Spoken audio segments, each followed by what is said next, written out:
Hey, welcome to Tutorial Lore. This video explains what the SolarEdge Mapper app is and how it's positioned.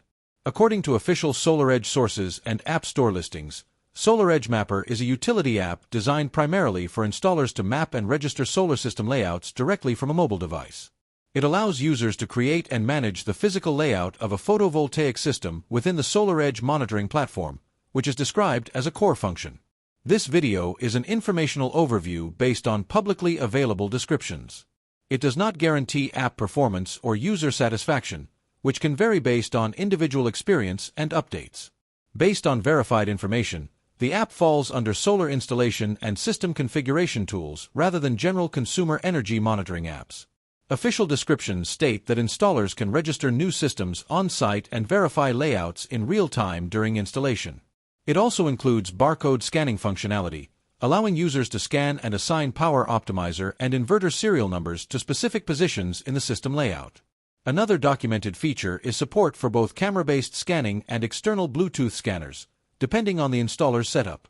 According to official sources, the app supports offline usage, meaning data can be stored locally and later synchronized with the SolarEdge monitoring platform when a connection is available. The system also allows multiple devices to map different sections of a site simultaneously, which may help speed up installation workflows on larger projects.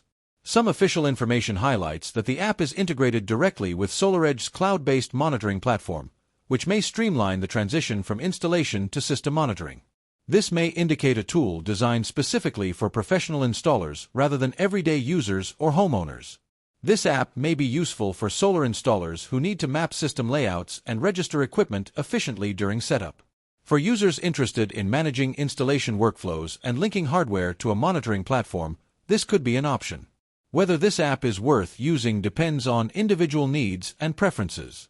If you found this video helpful, feel free to drop a like.